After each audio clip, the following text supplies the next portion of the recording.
Hello students, कैसे हैं आप सब। आशा करती हूँ आप अच्छे होंगे और अच्छे से अपनी पढ़ाई कर रहे होंगे।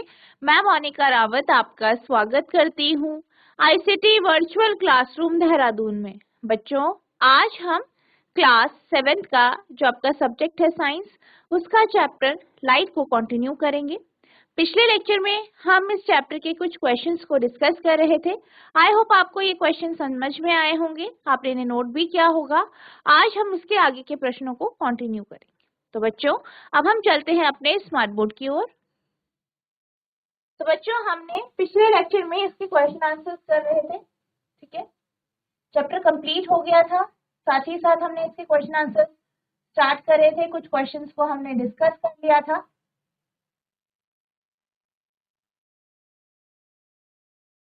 तो बच्चों, आज का आपका पहला प्रश्न है, which of the following can be use to form a real image. निम्न में से किसका उपयोग वास्तविक प्रतिबिंब बनाने के लिए किया जा सकता है। यानी आपसे ये पूछा गया है कि निम्न में से कौन सा ऐसा, ठीक है, कौन सी ऐसी चीज है, कौन सी ऐसी वस्तु है जिसका उपयोग वास्तविक प्रतिबिंब बनाने में किया जा सकता है।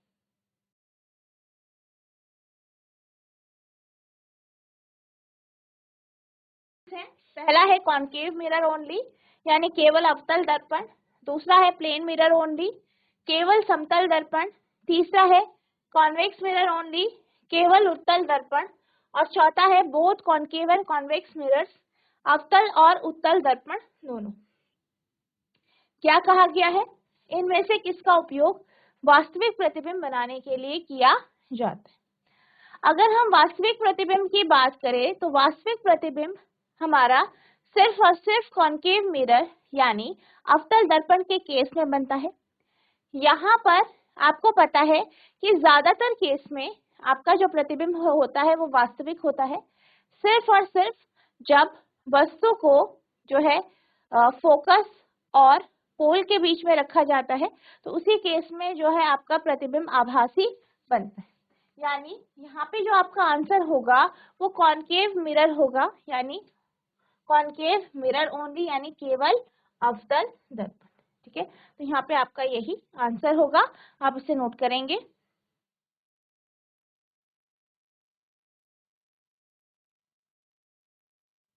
अब हम चलते हैं अगले प्रश्न की ओर। तो आपका अगला प्रश्न है, if an object is placed at a distance 0.5 metre in front of a plane mirror। एक वस्तु है जिसको हम 0.5 मीटर समतल दर्पण के आगे रखते हैं। The distance between the object and image formed by the mirror will be। तो आपसे पूछा गया है कि वस्तु और प्रतिबिंब के बीच की जो दूरी है वो कितनी होगी। यदि किसी वस्तु को समान समतल दर्पण के सामने 0.5 मीटर की दूरी पर रखा जाए तो वस्तु और दर्पण द्वारा बने प्रतिबिंब के बीच की दूरी होगी। पहला ऑप्शन है 2 मीटर, दूसरा ऑप्शन है 1 मीटर, सी ऑप्शन है 0.5 मीटर और चौथा ऑप्शन है डी यानी 0.25 मीटर। क्या कहा गया है कि जो वस्तु है उसको 0.5 मीटर की दूरी पर रखा गया। मान लीजिए ये आपका समतल दर्पण है, इससे 0.5 मीटर की दूरी पर आपकी वस्तु रखी गई है, ठीक है। आपसे वस्तु और इसके द्वारा बने गए प्रतिबिंब, ठीक है, इनके बीच की दूरी बतानी। अब यहाँ पे आपका दर्पण कौन सा है, समतल दर्पण। समतल दर्पण यानी प्लेन मिरर। प्लेन मिरर की जो क्वालिटीज होती है वो क्या क्या होती है कि ये वैसा ही प्रतिबिंब बनाता है जैसी वस्तु होती है। दर्पण के आगे जितनी दूरी पर वस्तु रखी जाती है, दर्पण के पीछे उतनी ही दूरी पर प्रतिबिंब बनता है।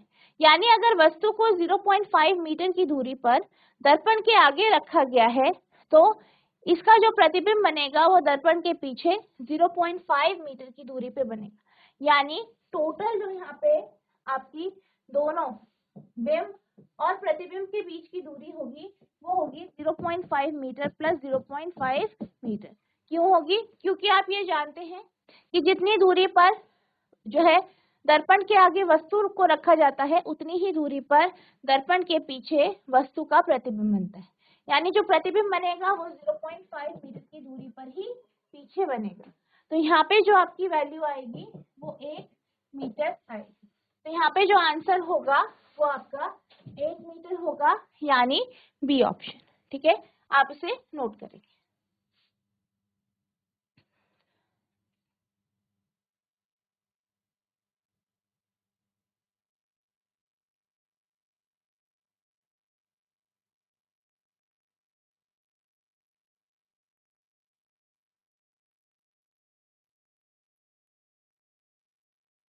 अगले प्रश्न की ओर चलते हैं। अगला प्रश्न है आपका, you are provided with a concave mirror, convex mirror and a concave lens and a convex lens.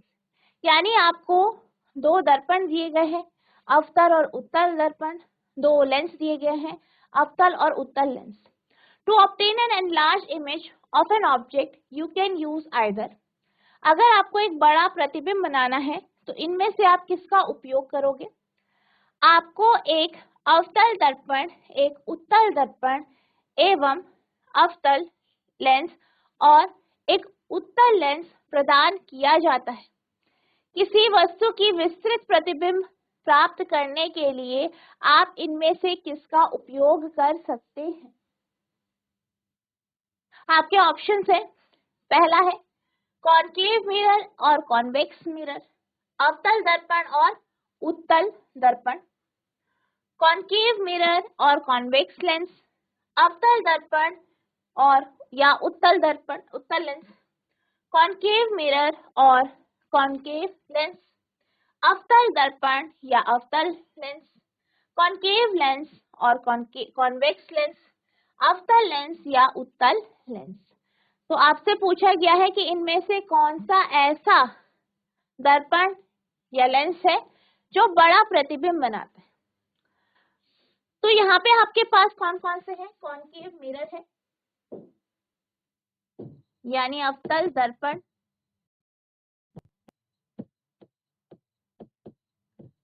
Convex mirror है यानी उत्तल दर्पण, कॉन्केव लेंस है, अवतल लेंस और कॉन्वेक्स लेंस है यानी उत्तल लेंस। क्या कहा गया है? किसके द्वारा बड़ा प्रतिबिंब बनाया जाता है? अगर हम बात करें कॉन्वेक्स मिरर की, कॉन्केव लेंस,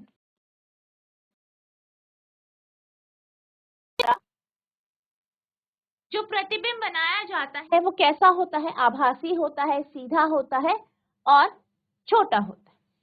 वही हमने ये पढ़ा कि जब आप कॉन्केव मिरर या कॉन्वेक्स लेंस की बात करते हो तो इसमें हर एक केस में, चाहे आपका वास्तविक प्रतिबिंब बन रहा हो, चाहे आपका आभासी प्रतिबिंब बन रहा हो, हर एक केस में जो प्रतिबिंब बनता है वो वस्तु के आकार से बड़ा होता है। यानी कि कॉन्केव मिरर और या कॉन्वेक्स लेंस जो है, इनके माध्यम से ही आपको एक बड़ा प्रतिबिंब प्राप्त होता है। तो आपका जो आंसर होगा वो बी होगा, यानी कॉन्केव मिरर और कॉन्वेक्स लेंस यानी अवतल दर्पण या उत्तल लेंस। ठीक है, तो ये आपका यहाँ पे आंसर होगा, आप इसे नोट करेंगे।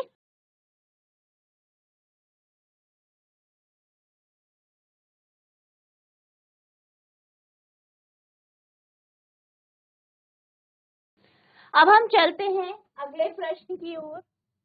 तो आपका अगला प्रश्न है, an erect and enlarge image can be form by. एक सीधा और बड़ा प्रतिबिंब किसके द्वारा बनाया जा सकता है? ठीक है, तो यहाँ पे आपसे पूछा गया है कि सीधा और बड़ा प्रतिबिंब किसके द्वारा बनता है। पहला ऑप्शन है ओनली अ कॉन्वेक्स मिरर, केवल एक उत्तल दर्पण। बी है ओनली अ कॉन्केव मिरर, केवल एक अवतल दर्पण। सी है ओनली अ प्लेन मिरर, केवल एक समतल दर्पण। डी है both convex and concave mirror, उत्तल और अवतल दोनों दर्पण। ठीक है, तो यहाँ पे आपसे पूछा गया है कि सीधा और बड़ा प्रतिबिंब किसके द्वारा बनाया जाता है। तो आपको पता है कि जो आपका कॉन्केव मिरर होता है या कॉन्वेक्स लेंस होता है, क्या होते हैं? ये कन्वर्जिंग लेंस होते हैं। इनमें एक कंडीशन में आपका जो है प्रतिबिंब बड़ा और सीधा बनता है। कब? जब आप वस्तु को इसके काफी पास रखते हैं, उसी केस में क्या होता है, आपका जो प्रतिबिंब होता है वो बड़ा बनता है। ठीक है, तो यानी सीधा और बड़ा प्रतिबिंब आपका कॉन्केव मिरर के केस में या कॉन्वेक्स लेंस के केस में बनता है। अगर हम कॉन्वेक्स मिरर की बात करें, कॉन्वेक्स मिरर को हम रियर व्यू मिरर के तौर पे यूज करते हैं और इसका जो उपयोग होता है वो इस तरीके से क्यों होता है, क्योंकि इसके द्वारा जो प्रतिबिंब है वो छोटा और सीधा होता है, जिस कारण ये एक बड़े एरिया का प्रतिबिंब काफी आसानी से बना पाते हैं। प्लेन मिरर की बात करें, समतल दर्पण के द्वारा जो प्रतिबिंब बनाया जाता है वो सीधा होता है लेकिन वस्तु के ही आकार का होता है। ठीक है, कॉन्वेक्स और कॉन्केव मिरर की बात करें तो यहाँ पर क्या होता है, उत्तल और अवतल दर्पण के केस में अवतल दर्पण तो बड़ा प्रतिबिंब बनाता है लेकिन उत्तल दर्पण है वह सीधा प्रतिबिंब तो बनाता है पर छोटा प्रतिबिंब बनाता है, यानी ये भी आपका आंसर नहीं होगा। तो आपका आंसर है सिर्फ और सिर्फ बी, यानी ओनली कॉन्केव मिरर। ठीक है, तो ये आपका यहाँ आंसर है, आप उसे नोट करेंगे।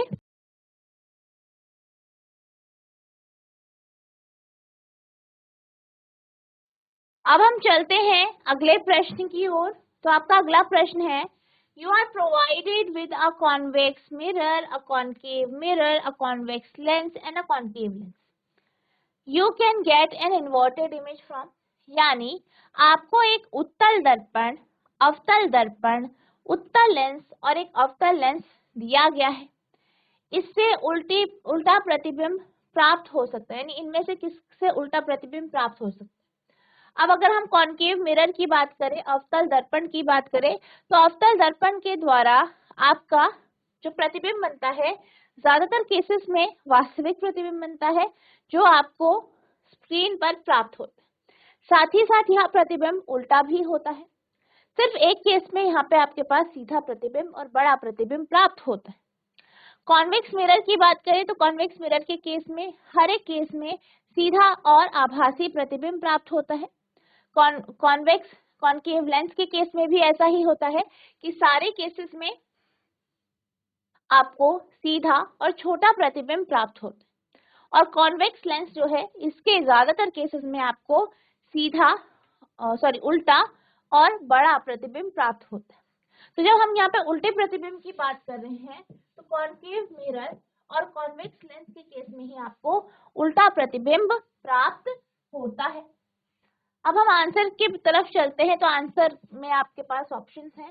पहला है both concave lens and convex lens, यानी अवतल और उत्तल लेंस दोनों।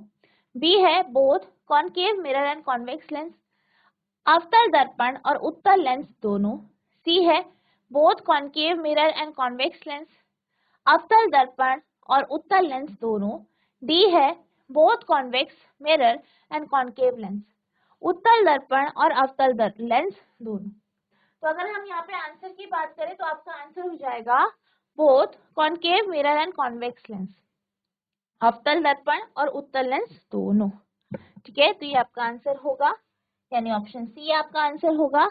आप इसे नोट करेंगे।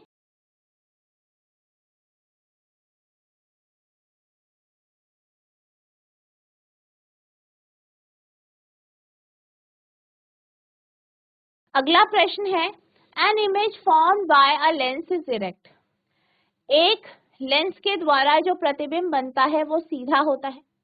सच an image could be form by a, ऐसा प्रतिबिंब किसके द्वारा बनाया जाता है। लेंस द्वारा बना प्रतिबिंब सीधा होता है, ऐसा प्रतिबिंब किसके द्वारा बनाया जाता है। यानी आपसे कहा है कि जो प्रतिबिंब है वो तो सीधा है, तो आपको बताना है कि किसके द्वारा ऐसा प्रतिबिंब बनाया जाता है। पहला ऑप्शन है convex lens provided the image is smaller than object, यानी उत्तल लेंस और आपका जो प्रतिबिंब है वो वस्तु से छोटा है। दूसरा है concave lens provided the image is smaller than object, अवतल लेंस प्रतिबिंब जो है वो आपका छोटा है।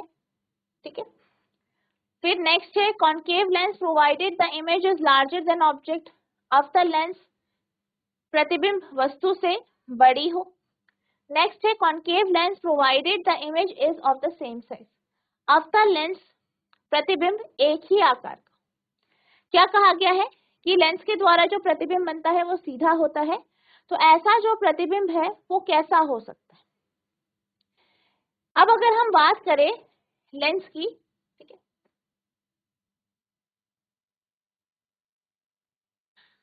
सीधा प्रतिबिंब किसके द्वारा बनता है, आपकी कॉन्केव लेंस के द्वारा बनता है, ठीक है।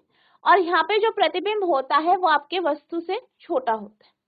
आपको पता है कि जो कॉन्वेक्स लेंस है उसके द्वारा हर केस में प्रतिबिंब बड़ा बनता है और सिर्फ एक ही केस में वहां पे इरेक्ट इमेज बनती है। मोस्टली ज्यादातर केसेस में क्या होता है, उल्टा प्रतिबिंब आपका बनता है, ठीक है। तो इरेक्ट इमेज आपके सिर्फ और सिर्फ कॉन्केव लेंस में बनेगी और जो आपका प्रतिबिंब होगा वो वस्तु से छोटा हो। अब हम चलते हैं अगले प्रश्न की ओर। तो अगला प्रश्न है मैच द फॉलोइंग, ठीक है। तो आपको यहाँ पे क्या करना है, इन्हें मिलाना है। पहला आपका कॉलम ए है और दूसरा कॉलम बी है। कॉलम ए और कॉलम बी सब में आपके पास कुछ टर्म्स आपको दी गई है, आपको इनको आपस में मिलाना है। कॉलम ए कॉन्केव लेंस, अवतल लेंस। सेकंड है ऑलवेज वर्चुअल इमेज, यानी हमेशा आभासी प्रतिबिंब। थर्ड है चेंजिंग पोजीशन ऑफ इमेज, प्रतिबिंब की स्थिति बदलती है। फोर्थ है इमेज ऑब्टेन ऑन स्क्रीन, प्रतिबिंब स्क्रीन पे प्राप्त होता है। फिफ्थ है कॉन्केव कॉन्वेक्स मिरर, यानी उत्तल दर्पण। सिक्स है यूज बाय डेंटिस्ट, डेंटिस्ट के द्वारा इसका उपयोग किया जाता है। नेक्स्ट है व्हाइट लाइट कंपोज्ड, श्वेत प्रकाश बना होता है। बी पार्ट बी कॉलम में है, पहला है लेटरल इन्वर्जन, दूसरा है reflecting surfaces is bulge out, ठीक है, जो परावर्तक सतह है वो उठी हुई होती है। सी है कॉन्केव मिरर, ठीक है, अवतल दर्पण, अवतल दर्पण, ठीक है। डी है 7 कलर्स, यानी 7 रंग। ई है रियल इमेज, यानी वास्तविक प्रतिबिंब। एफ है थिनर इन द मिडल, बीच में पतला। जी है कॉन्केव लेंस, यानी अवतल लेंस। इनको आपको आपस में मिलाना है। सबसे पहले है आपके पास कॉन्केव लेंस, अवतल लेंस। अवतल लेंस की अगर हम बात करें तो अवतल लेंस हमेशा आपका कैसा प्रतिबिंब बनाता है, आपका जो है आभासी प्रतिबिंब ये बनाता है, ठीक है। नेक्स्ट इसमें क्या होता है, जो आपकी सरफेस होती है रिफ्लेक्टिंग सरफेस वो अंदर की तरफ होती है, ये आप जानते हैं।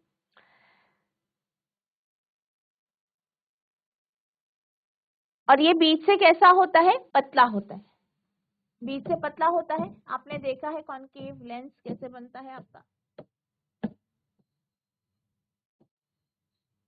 तो बीच से क्या है, पतला है। तो ये आपका कॉन्केव लेंस होगा, यानी एफ इसका आंसर होगा, ठीक है। नेक्स्ट है ऑलवेज वर्चुअल इमेज, यानी हमेशा आभासी प्रतिबिंब। तो हमेशा आभासी प्रतिबिंब जो है आपके कॉन्केव लेंस के द्वारा बनाया जाता है।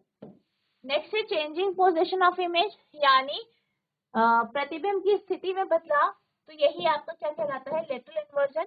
आप ये जानते हैं इसमें क्या होता है, जो है वस्तु का जो बायां हिस्सा है वो दाहिनी ओर दिखता है इमेज में और दाहिना हिस्सा बाईं ओर। नेक्स्ट है इमेज ऑब्टेन ऑन स्क्रीन, ठीक है, प्रतिबिंब जो है स्क्रीन पर प्राप्त होता है। तो कहाँ पे होता है आपका, रियल इमेज में, वास्तविक प्रतिबिंब में। नेक्स्ट है कॉन्वेक्स मिरर, यानी उत्तल दर्पण। तो उत्तल दर्पण की अगर हम बात करें तो उत्तल दर्पण बीच से उठा हुआ होता है, ठीक है। तो यहाँ पे आपका बी आ जाएगा। नेक्स्ट है यूज बाय डेंटिस्ट, डेंटिस्ट के द्वारा उपयोग किया जाता है। तो डेंटिस्ट के द्वारा कॉन्केव मिरर का उपयोग किया जाता है, क्योंकि आप ये जानते हैं जब इसके जो है पास में वस्तु रखी जाती है तो जो प्रतिबिंब हमें प्राप्त होता है वो बड़े साइज का होता है, ठीक है। तो यहाँ पे आपका रहेगा सी। नेक्स्ट है white light composed of, white light श्वेत प्रकाश किससे बना होता है, 7 रंगों से, यानी डी से, जिसे आप क्या कहते हैं, विबग्योर। तो ये आपका आंसर है।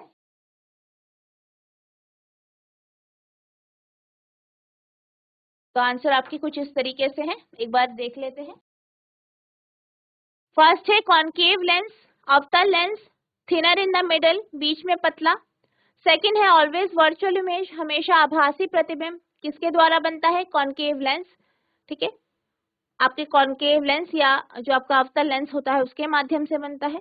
चेंजिंग पोजीशन ऑफ इमेज, प्रतिबिंब की स्थिति में बदलाव क्या कहलाता है, lateral inversion. Image obtain on screen, वह प्रतिबिंब जो स्क्रीन पे प्राप्त होता है, रियल इमेज। नेक्स्ट है convex mirror, reflecting surface is bulged out, यानी क्या होता है, परावर्तक सतह ऊपर की ओर उठी होती है। नेक्स्ट है use by scientist, dentist, dentist के द्वारा यूज किया जाता है कॉनकेव मिरर का।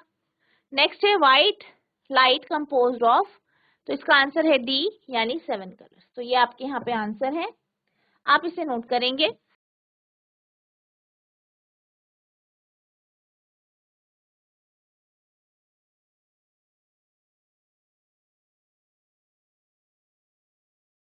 आई होप आपको ये क्वेश्चन समझ में आया होगा। अब हम अगले प्रश्न की ओर चलेंगे।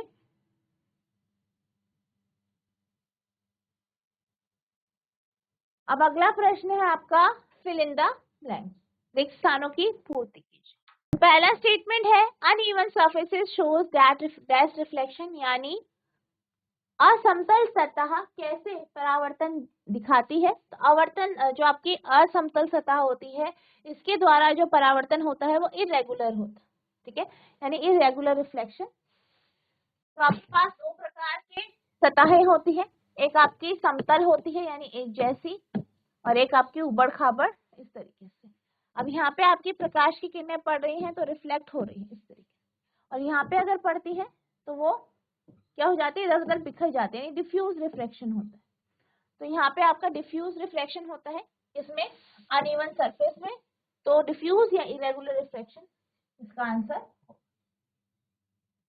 अगला प्रश्न है incident ray, reflected ray, dash and lie, and dash होगा lie in the same plane,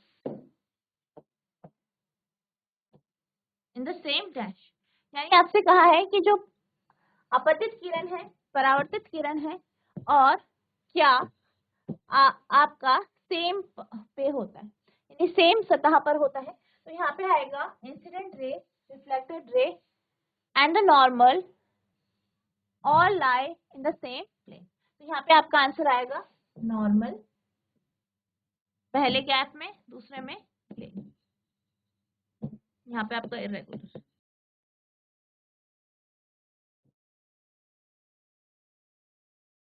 अगले प्रश्न की ओर चलते हैं। अगला स्टेटमेंट है laws of dash is applicable in playing back shots in the carrom, किसके नियम जो है प्लेइंग बैक शॉट्स में कैरम में आपका काम में आता है। तो बेसिकली लॉज ऑफ रिफ्लेक्शन का उपयोग आपका कैरम में खेलते हुए बैक शॉट्स मारने में काम आता है। तो यहाँ पे आपका आंसर होगा रिफ्लेक्शन, ठीक है, यानी परावर्तन, ठीक है, नोट करेंगे इसे।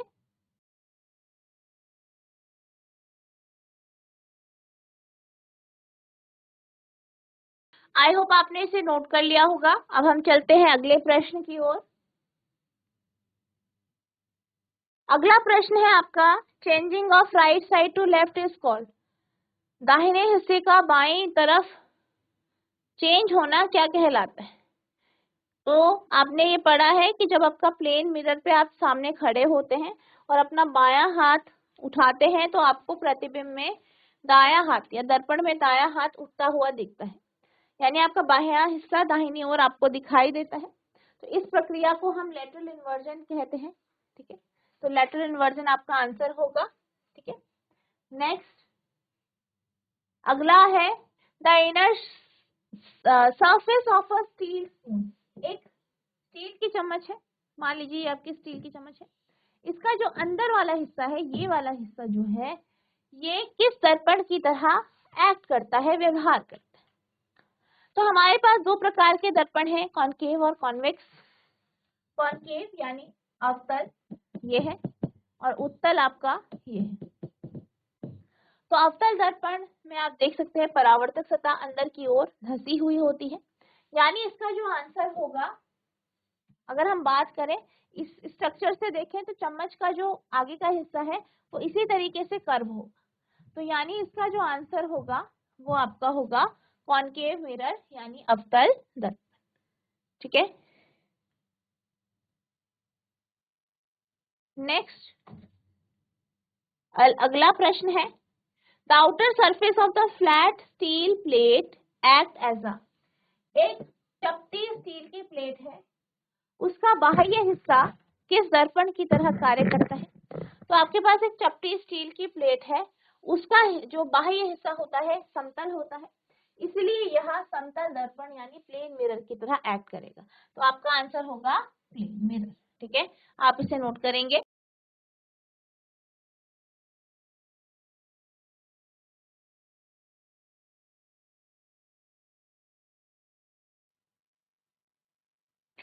अगले प्रश्न की ओर चलते हैं। अगला स्टेटमेंट है, the outer shining surface of a round bottom steel ball act as a, यानी एक गोलाकार सतह वाली, इस तरीके से आपके पास एक कटोरी है, इसकी जो बाह्य चमकीली सतह है वो किस तरीके से कार्य करती है, मतलब ये वाली जो सतह है।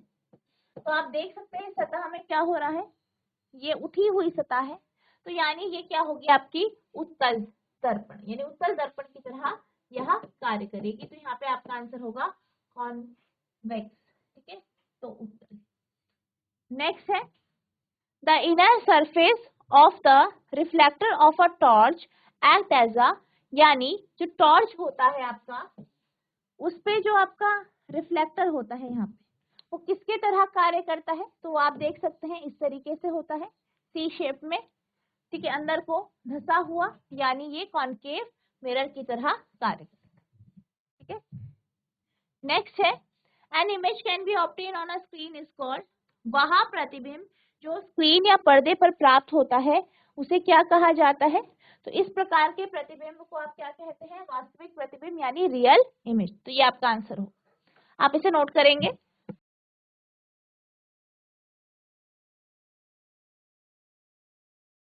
तो बच्चों आज हमने जो आपका चैप्टर है लाइट, इसके कुछ क्वेश्चंस डिस्कस किए। आई होप आपको ये क्वेश्चन समझ में आए होंगे, आपने इसे नोट किया होगा। आपको इन क्वेश्चंस को रिवाइज करना है, अगर आपको कोई भी डाउट होगा तो नेक्स्ट लेक्चर में आप पूछ सकते हैं। तो बच्चों आज के लिए बस इतना ही, मिलते हैं अब नेक्स्ट सेशन में, तब तक के लिए thank you and have a nice day.